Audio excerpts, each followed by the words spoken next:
Assalamualaikum warahmatullahi wabarakatuh. Bismillahirrahmanirrahim. Ashhadu an la ilaha illallah wa ashhadu anna Muhammad Rasulullah. Allahumma salli ala Sayyidina Muhammad wa ala ali Sayyidina Muhammad. Rabbi israh li sadri wa yassir li amri wahlul 'uqdatam min lisani yafqahu qawli. Amin. Bismillahirrahmanirrahim. Kali ini kami akan membaca surat Al-Baqarah ayat 28. Bismillahirrahmanirrahim. Kaifa takfuruna billahi wa kuntum amwatan wa ahyaakum thumma yumitukum thumma yuhyikum thumma ilaihi turja'un. Artinya, bagaimana kamu ingkar kepada Allah padahal kamu mati, lalu Dia menghidupkan kamu, kemudian Dia mematikan kamu, lalu Dia menghidupkan kamu kembali, kemudian kepadanya lah kamu dikembalikan. Al-Baqarah ayat 28. Bismillahirrahmanirrahim.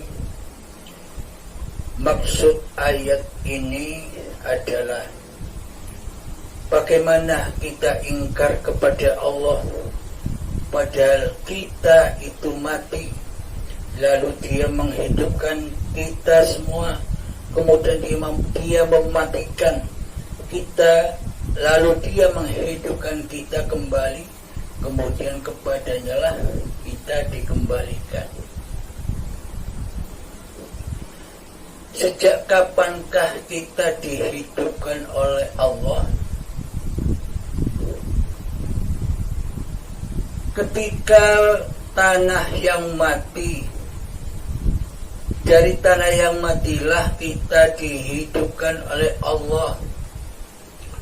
Dari tanahlah cikal bakal badan ini dicipta, dijaga, dicukupi seluruh kebutuhannya sejak dari tanah. Kemudian dibimbing lagi oleh Allah ke dalam tumbuh-tumbuhan, dibimbing lagi dengan kasih sayangnya Allah menuju kepada hasil tumbuh-tumbuhan, yakni buah-buahan, sayur-mayur, dan padi. Ketika saat jadi buah-buahan, sayuran, dan padi, kita diperjalankan lagi dengan kasih sayangnya Allah. Dimasukkanlah kita, badan-badan, cikal bakal badan kita kepada kedua orang tua kita, sehingga hasil makanan dan minuman kedua orang tua kita dipilah-pilah kembali oleh Allah. Saripatinya dijadikan sel sperma dan sel telur. Kemudian bersatulah kedua orang tua kita hingga menjadi gumpalan darah. Bimbingan Allah, kasih sayang Allah, penjagaan Allah tidak pernah henti-hentinya. Dengan kasih sayangnya lah kita diperjalankan lagi menjadi gumpalan daging. Di saat menjadi gumpalan daging, ditegaskan lagi di dalam Al-Quran, kutiupkan rohku. Jadi ketika di dalam gumpalan daging ditegaskan lagi bahwa ruh itu, hidup itu Allah. Jadi hidup yang dari tanah sampai tumbuhan, hingga menjadi buah sayuran dan padi, hingga menjadi sperma, hingga menjadi gumpalan darah sampai menjadi gumpalan daging, itu hayatullah yang memperjalankan, yang menciptakan, yang memproses, yang menjaga keadaan cikal bakal badan kita ini. Kemudian di saat menjadi gumpalan daging, Allah menegaskan kembali bahwa kutiupkan rohku, hidupnya Allah, hayatullah. Sehingga berjalanlah lagi menjadi janin. Diciptakanlah tangan, kedua tangan, kaki kita, kepala, badan, dan sebagainya. Sehingga jeroan-jeroan di dalam tubuh pun Allah lah yang mencipta, Allah lah yang mengukir, yang membentuknya. Bukan orang tua kita. Orang tua kita, ibu kita tinggal diam saja, tidak ikut-ikutan memproses. Hayatullah lah yang memproses cikal bakal badan ini, yang menghidupi cikal bakal badan ini. Kemudian dilahirkanlah kita semua, kullu mauludin yuladu 'alal fitrah. Dilahirkanlah kita semua dalam keadaan suci, bersih, fitrah. Maka dari itu, inilah yang dimaksud dari yang mati dihidupkan oleh Allah. Ketika badan belum diproses, itulah kematian. Setelah tanah ini diproses sampai menjadi bayi, itulah kehidupan, yakni hayatullah, hidupnya Allah yang suci. Kenapa bayi itu disebut suci? Karena kita belum hadir, kita belum terlahir ke dalam bayi.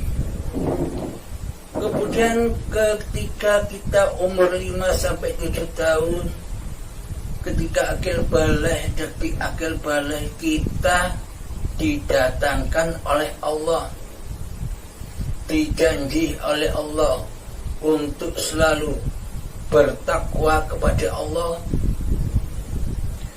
Namun ketika detik akil baligh, kita mulai datanglah, lahirlah kesadaran bahwa ini hidupku hamba, ini badanku hamba, dan semua diakui oleh diri kita waktu datang detik-detik akil baligh hingga saat ini. Ketika datang detik-detik akil baligh itulah, sampai saat inilah, itulah yang dikatakan kematian lagi. Dari yang mati dihidupkan oleh Allah, yakni yang dimaksud hidup adalah hayatullah. Kemudian ketika detik akil baligh dimatikan lagi oleh Allah. Maksudnya, kematian di sisi Allah itu bukan matinya badan, akan tetapi kematian di sisi Allah itu yakni matinya hati, matinya jiwa, ingkarnya hati kepada Allah. Karena selama ini kita belum mengenal Allah. Itulah kematian di sisi Allah. Kemudian kapan kita dihidupkan kembali? Kita dihidupkan kembali yang terakhir, yakni ketika hamba sudah menyadari kezalimannya, kesalahannya, dosa-dosanya selama ini yang selalu ingkar kepada Allah, yang selama ini diri kita selalu menjadi penguasanya hidup dan badan, seolah-olah diri kita selama ini tidak bertuhan. Badan-badan kita memang bertuhan, badan-badan kita memang beragama, akan tetapi selama ini hati kita belum bertuhan, yakni hati kita masih ateis, tak bertuhan, seolah-olah saja bertuhan, akan tetapi hakikatnya kita tidak bertuhan, karena yang wujud di hati kita hanyalah diri kita sendiri, hawa nafsu kita sendiri. Sedangkan Allah selama ini kita tiadakan, kita goibkan di hati kita. Inilah yang dimaksud kematian oleh Allah. Ketika kita mulai sadar atas seluruh dosa-dosa kita, kita mencari Allah dengan jalan belajar ilmu hakikat dan ma'rifat. Ketika hamba sudah menyadari ketiadaan dirinya, ketika hamba sudah menyadari ketidakwujudan diri manusianya, ketika hamba sudah menyadari kematian diri hambanya, yang hidup hanya Allah, ketika itulah maka hidup kembali, yakni kita dulu mati kemudian dihidupkan kembali, terus dimatikan lagi ketika detik akhir balik, terus dihidupkan kembali. Dan ketika sudah mengenal zat yang bernama Allah lah, hayatullah lah, ketika kita sudah sadar bahwa hayat ini hayatnya Allah, maka itulah jalan rojiun, kepada Allah lah dikembalikan. Begitu maksudnya. Jadi hidup yang hidup itu hanya Allah. Ketika Allah menghidupkan cikal bakal badan yang dari tanah ini, apakah kita ingat? Apakah kita merasakan? Apakah kita bisa menyaksikan ketika tanah itu dihidupkan, diproses saripatinya hingga menjadi tumbuhan, sampai menjadi buah-buahan, sayuran, sehingga dimakan kedua orang tua menjadi sperma dan sel telur, sehingga menjadi gumpalan darah, gumpalan daging dan janin, serta sampai bayi. Apakah kita masih ingat? Hidup kita, kalau kita mengakui bahwa hidup ini hidup kita, hidupnya manusia, tentunya kita wajib ingat ketika hidup saat di tanah, di tumbuhan, di buah sayuran dan padi, di sperma dan sel telur, di gumpalan darah, gumpalan daging dan janin sampai bayi. Kita wajib menyaksikan bila memang hidup ini hidupnya kita, hidupnya manusia. Inilah bukti bahwa manusia itu tidak punya hidup. Yang hidup hanya Allah. Sedang manusia hanya diperjalankan, hanya diutus oleh hidup.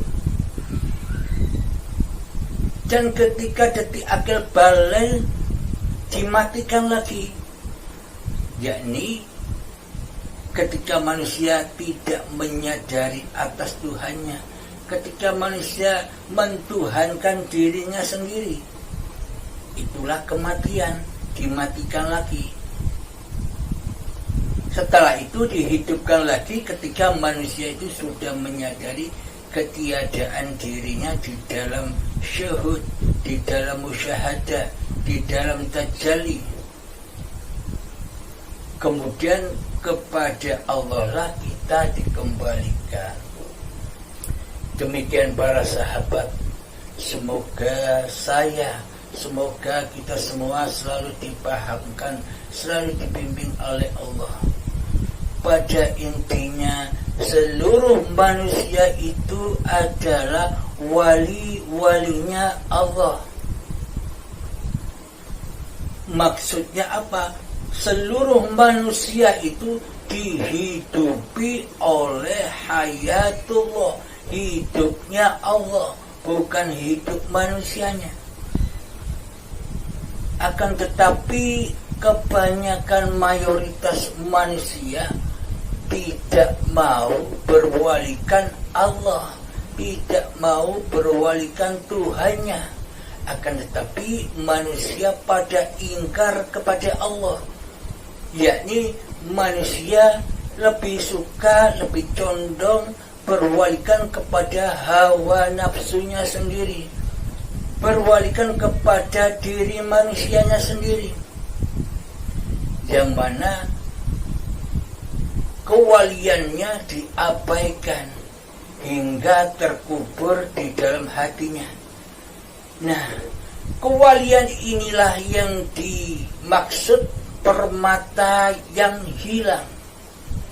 Jadi permata yang hilang, iman yang hilang inilah yang wajib kita gali, yang wajib kita cari kembali, yakni ma'ul hayat, air kehidupan. Siapa yang hidup? Hayatullah.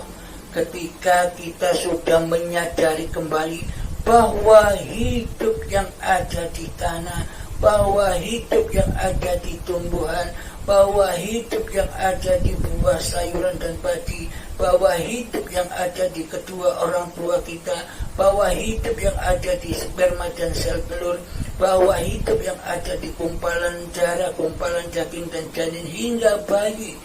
Sampai saat ini hidup yang ahad, hidup yang esa, yakni hayatullah.